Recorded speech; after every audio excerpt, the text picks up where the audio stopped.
Because first it was a language debate and then the rupee symbol was dropped from the Tamil Nadu annual budget. Now the MK Stalin government has taken it a step further. With just a year to go for the Tamil Nadu elections, the DMK government has formed a new panel that will deliberate on state autonomy. That's right.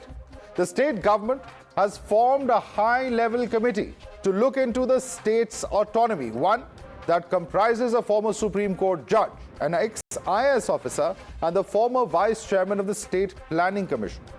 Chief Minister Stalin accuses the centre of disrupting the constitutional balance and encroaching the domains of the state on multiple occasions. The panel has been formed to revisit and reassert principles of state autonomy.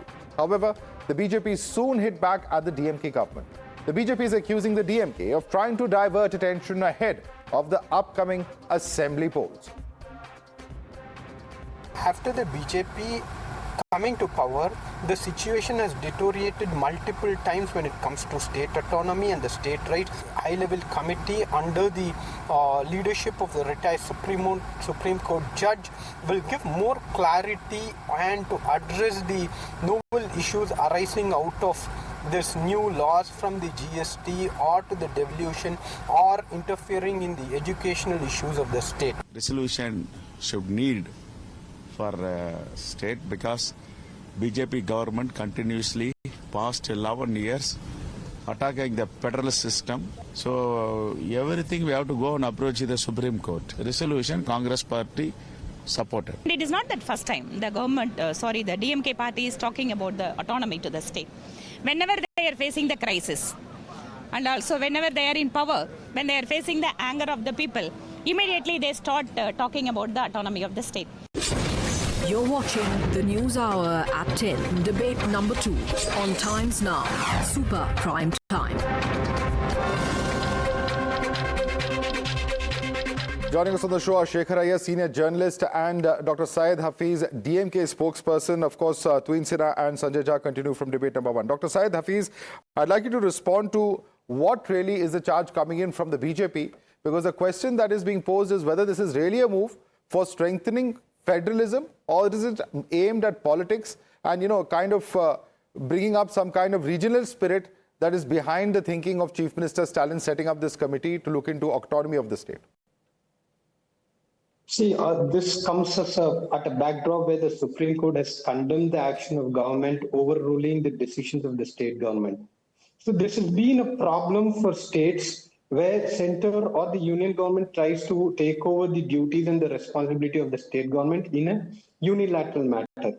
Matters that are on the concurrent list are not truly in the concurrent list, but it is almost like the union list, where there is no absolute say or there is no efforts to take consensus. That is where the problem starts. From the matter as far as Tamil Nadu is concerned, the last 4 years we are seeing a lot of interferences from the union government when it comes to a 3-language policy, when it comes to devolution of funds, when it comes to funds that are due to the state during a disaster. Everywhere the union government takes control and dictates terms. That is not what is expected out of a federalistic structures. And the charge of secessionism or divisive politics that they're saying, we are talking about the federalistic and state autonomy which has been set in the constitution. How can we become divisive when we talk about something that is set in the constitution? This is absolutely nothing. The core of the politics of Tamil Nadu, or the Dravidian politics, lives in state federalism and state autonomy. That is how this party was founded, or even many parties in Tamil Nadu are founded on this particular principle. All right. Tuin Sina, let me bring the BJP now. Tuin Sina, what we are suggesting is not beyond the constitution. It's a panel that has been formed, which is perfectly legal. And all we are asking is that the constitutional framework should be respected. And they're, of course, going to cite what has been stated by the Supreme Court recently, where the role of the governor, presidential assent, etc., those actions have been questioned by the apex court itself. Tuin.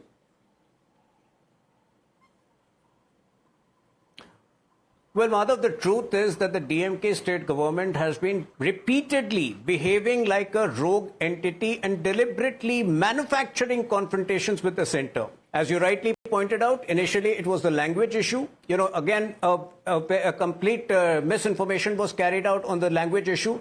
Number two, it was the delimitation issue where they started doling out all kinds of threats, where they started playing the victim. And this is the third instance. But the bone of contention over here is the Waqf Amendment Act, which has become a law. And let me take, the opportunity through your show to caution the DMK government not to play with fire. A law which has come into force in the rest of the country. There is no way it cannot come into force in Tamil Nadu. Now, they have formed this particular panel. Okay. M. Naganathan, one of the members of this three-member panel, is known for his proximity to the DMK bosses and was extremely close to Karunanidhi Ji at one point of time. So where is this committee anyway going to be neutral? The whole intent of this panel is extremely vile. It is to manufacture confrontation, and the trigger of this time is the alliance between the AIADMK and BJP, which is giving the DMK jitters. Okay, quick response to the DMK. Saeed Hafiz, the alliance announcement is giving you jitters, and therefore you are appointing a person to the panel who's known to be very close to the DMK. In any case, how can this be called a fair panel, or how will they do justice as far as the centre's point of view is concerned? Your quick response to the BJP. We have formed a similar panel in 1972 where ADMK was never even formed.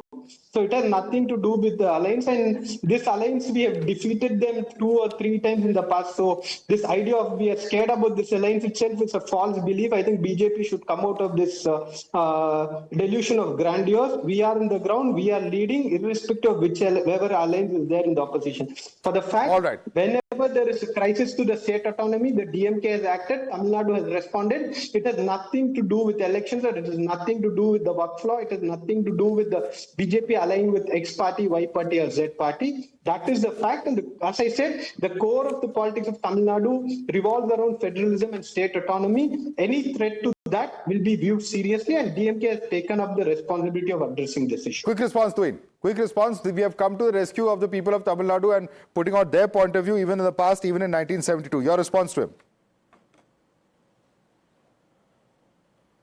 No, there is no comparison between 1972 and 2025. As I mentioned right at the start, this the series of confrontation has a build-up. Whether it was the act on, the assault on Sanatan, making it seem, the Dravidian areas are completely different from the rest of the country. Whether it was, the national education policy, whether it was delimitation. So this is a very malified step. Like I mentioned, there are 27 other states. If they don't feel their federalism is being impinged upon, what is it that, DMK always feels threatened? I think the fault lies in the whole, the core essence of Dravidian politics, which makes them believe that they are different from the others. I think they need to get rid of this idea, this mentality. Yeah, let me bring in other panelists as well. Sanjay Jha, this is what Annamalai has said. He's the former BJP president, but he has cited, former Prime Minister Atal Bihari Vajpayee.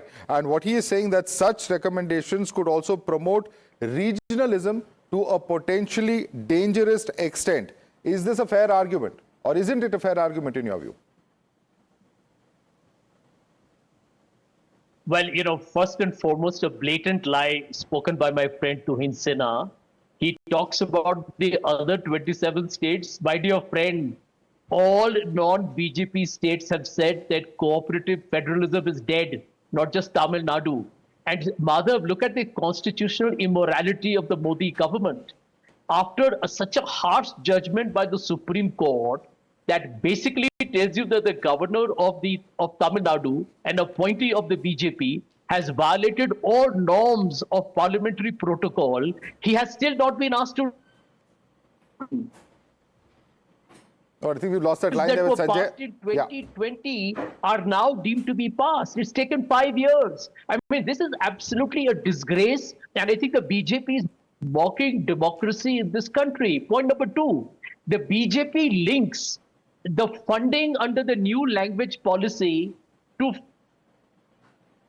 Lost that line again. Shekhar, I want you to come in on this. Whether it's delimitation, whether it's language, whether it's the entire, education issue or the funding, etc. There are provocations coming in from the side of the centre, and it's not just the DMK or Tamil Nadu government, but several other state governments of the opposition-ruled states, which have said that it is BJP that is, in fact, responsible for violating the federal structure. Your response to Sanjay Jha?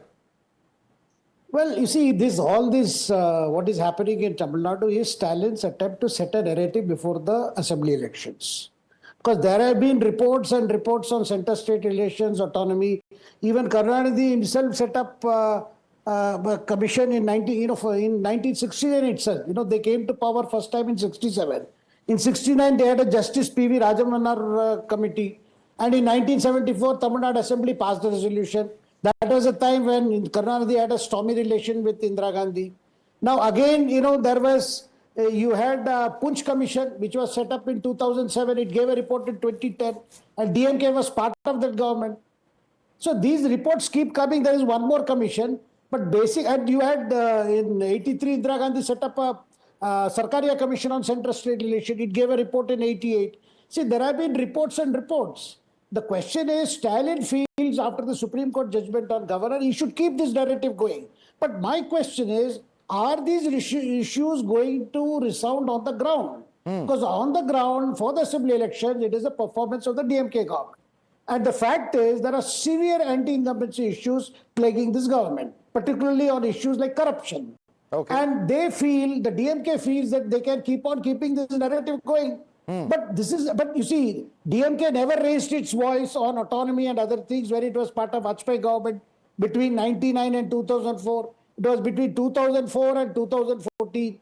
So everybody feels, including other parties in Tamil Nadu, that why is Stalin going on and on and on this? Because all he has to do is talk about this party's achievements. There are several probes that have been conducted. Issues of corruption, perhaps whether they're resonating on ground or not, certainly are issues that have been debated on this very channel. And I'm going to take that question across to the DMK, but I want to ask Sanjay Jha a simple question. Sanjay Jha, I'm just quoting to you what certain leaders, including of the Congress party, have stated. This is K. Suresh.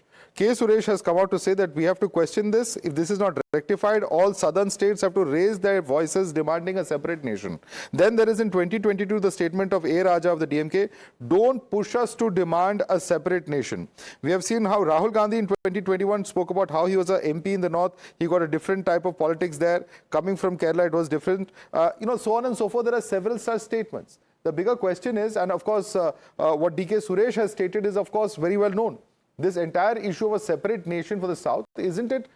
Politics, one thing is to oppose the center, but when you come out and make such kind of statements, it's bound to be interpreted by the BJP as making secessionist statements and secessionist threats. Well, you have BJP leaders who have called Kerala and mini Pakistan. And I know, my dear friend Madhav, you come from God's own country. Now, let's ignore the political rhetoric for the moment. No, we can't ignore it. That has to be condemned. I will tell you right here that anybody who says that a state is a Pakistan has to be condemned. Why don't you condemn these statements as well, Sanjay Jha? Absolutely. I condemn any statement that does not uphold our constitution and our unity and integrity. Everybody will, everybody on the panel will. The larger point is, why is the BJP encouraging speculation on delimitation? It's such a serious issue, Madhav.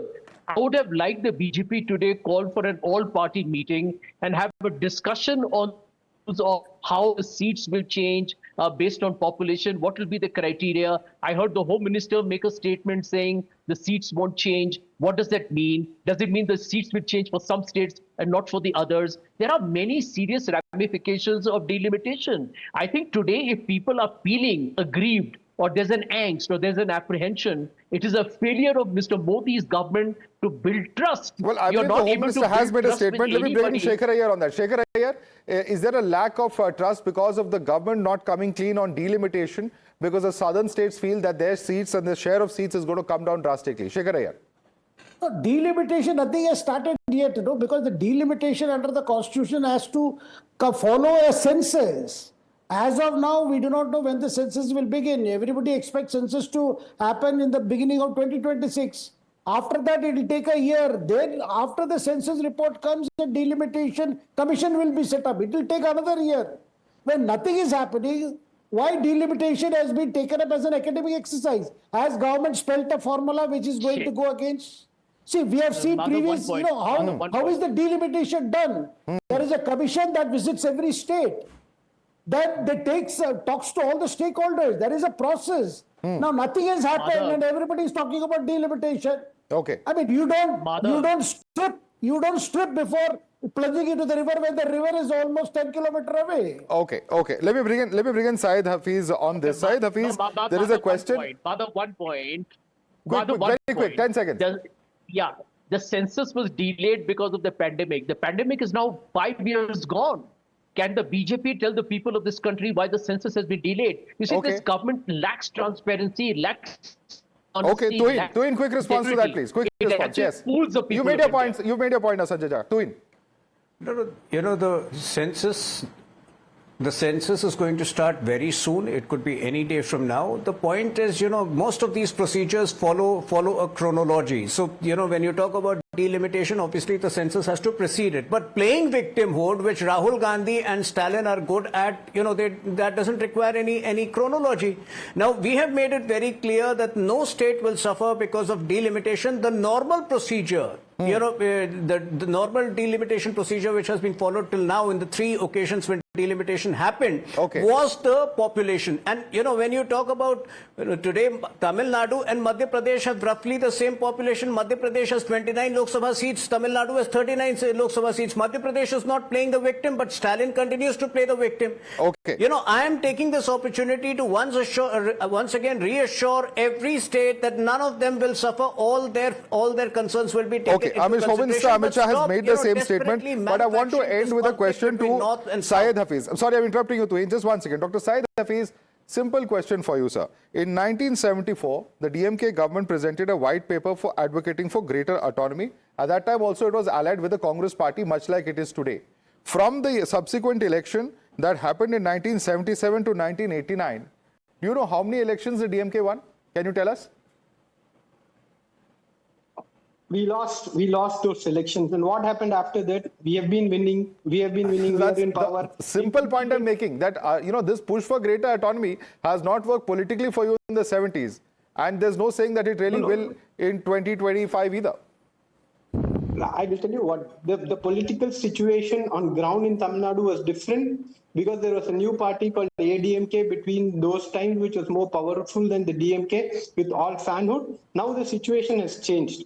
Now the situation is completely different, and all the more the need of more state autonomy has come because of the unilateral decisions of the union government for last 11 years. All right. There were a lot of discussions about how generous this government was. Well, which way will the people vote on this issue? Continues to remain a very, very significant issue. There are issues of governance. There is, of course, the issue of 10 years of incumbency when the polls actually happen in 2026, I stand corrected, not 2025, next year. And how much will this issue resonate with the voters of Tamil Nadu continues to remain a big issue. We'll have to leave it there. Completely out of time. Tuin Sinha, Shekhar Iyer, Sanjay Jha, Dr. Syed Hafiz, thank you so much for joining us this evening.